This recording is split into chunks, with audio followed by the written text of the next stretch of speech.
రీసెంట్గా government of India ISRO ఫెసిలిటీస్ని private కంపెనీలు యూజ్ చేసుకోవచ్చని ప్రకటించింది. ఒకవైపు దేశం కోవిడ్-19తో బాధపడుతుంటే ఇప్పుడు ఇలాంటి నిర్ణయాలేంటని అపోజిషన్ పార్టీలు క్రిటిసైజ్ చేస్తున్నాయి. ఇదే అనౌన్స్మెంట్ ఏ బడ్జెట్ స్పీచ్లోనో లేదంటే నార్మల్ సిచ్యువేషన్స్లోనో చేసుంటే కొంచెం యాక్సెప్టెన్స్ వచ్చేది. సో ఈ వీడియోలో అసలు గవర్నమెంట్ ఎందుకు స్పేస్ సెక్టార్లో ప్రైవేట్ ప్లేయర్స్ని ప్రమోట్ చేస్తుంది, అలా చేస్తే ఇస్రోకి ఇండియాకి వచ్చే లాభ నష్టాలేంటో చూద్దాం. ప్రపంచంలోని స్పేస్ ఇండస్ట్రీలో చాలా ప్రైవేట్ కంపెనీస్ ఉన్నాయి. యూఎస్ఏలో SpaceX, Blue Origin, Virgin Galactic లాంటి పెద్ద కంపెనీస్ ఉన్నాయి. ఫ్రాన్స్కి చెందిన ఆరియన్ స్పేస్ అండ్ ఇంకా చైనాలో అయితే 100 కంటే ఎక్కువ ప్రైవేట్ స్పేస్ కంపెనీస్ ఉన్నాయి. వాటిలో ఐస్పేస్ కూడా ఒకటి.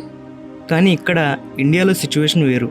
శాటిలైట్స్ని స్పేస్లోకి పంపాలన్నా, మార్స్ మీద, మూన్ మీద రీసెర్చ్ చేయాలన్నా, కమర్షియల్ శాటిలైట్ లాంచింగ్ అంటే వేరే వాళ్ళ శాటిలైట్స్ని మనం లాంచ్ చేయడం లాంటివి చేయాలన్నా ఇస్రో ఒక్కటే చేయాలి. అమెరికా లాంటి దేశాలలో క్యాపిటలిజం అంటే పెట్టుబడిదారీ వ్యవస్థ. కానీ మన ఇండియాలో అలా కాదు. అక్కడ ఖైదీలున్న జైల్స్ని కూడా ప్రైవేట్ కంపెనీలు నడుపుతాయి. గవర్నమెంట్ ఆఫ్ ఇండియా ఈ అనౌన్స్మెంట్ చేయగానే గవర్నమెంట్ ఇచ్చిన గైడ్లైన్స్ని ఫాలో అవ్వడానికి మేము సిద్ధంగా ఉన్నాం అంటూ ఇస్రో ట్వీట్ చేసింది. గవర్నమెంట్ ఎందుకు ఇలా చేయాలనుకుంటుంది, అలా చేస్తే వచ్చే లాభాలేంటి?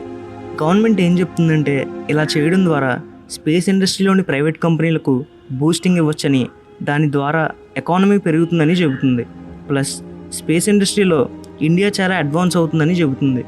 అయితే ప్రైవేట్ కంపెనీలకు అనువుగా ఉండే ఎన్వైరన్మెంట్ని, పాలసీలని గవర్నమెంట్ తీసుకురానుంది. అండ్ గవర్నమెంట్ ఇంకో పాయింట్ ఏం చెప్పిందంటే ఇస్రోకి సంబంధించిన ఫెసిలిటీస్ని, అసెట్స్ని ప్రైవేట్ కంపెనీస్ యూజ్ చేసుకోవచ్చని చెప్పింది. అంటే ప్రైవేట్ కంపెనీస్ ఇస్రో లాంచ్ ప్యాడ్స్ని, రాకెట్ మ్యానుఫ్యాక్చరింగ్ యూనిట్స్ లాంటి ఫెసిలిటీస్ని యూజ్ చేసుకుని రాకెట్స్ని, శాటిలైట్స్ని తయారు చేసి స్పేస్లోకి పంపొచ్చు. ప్రజల డబ్బుతో నిర్మించిన ఇస్రో ఫెసిలిటీస్ని ప్రైవేట్ కంపెనీస్ యూజ్ చేసుకోవడం ఏంటి? స్పేస్ ఇండస్ట్రీలో ప్రైవేట్ కంపెనీలకు చాలా పెట్టుబడి కావాలి. యుఎస్, చైనా దేశాల లాంటి ప్రైవేట్ కంపెనీలతో ఇండియన్ ప్రైవేట్ కంపెనీలను పోల్చలేం. స్పేస్ సెక్టార్లో ఒక కంపెనీని స్టార్ట్ చేయాలంటే మినిమం 5,000 కోట్లు కావాలి.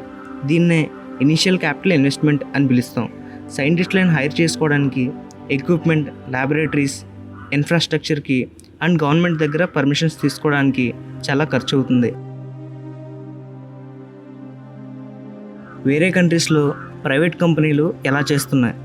యుఎస్లో స్పేస్ ఎక్స్ లాంటి కంపెనీలు నాసా లాంచ్ ప్యాడ్స్ని లీజ్కి తీసుకోవడం, యూజ్ చేసుకోవడం జరుగుతున్నాయి.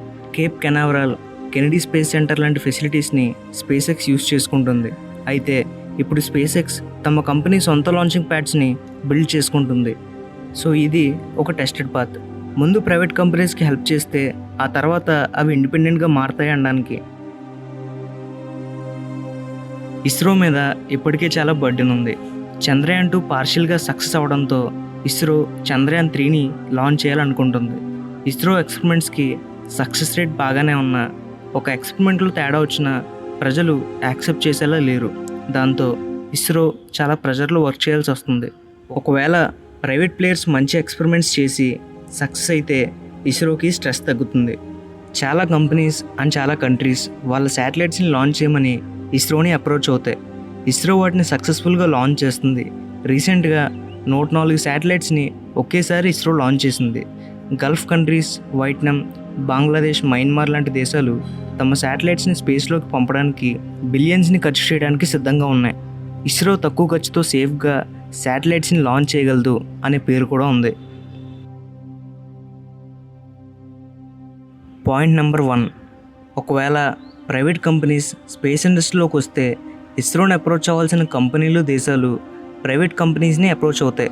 దానివల్ల ఇస్రోకి రావాల్సిన లాభాలు ప్రైవేట్ కంపెనీస్కి వెళ్తాయి.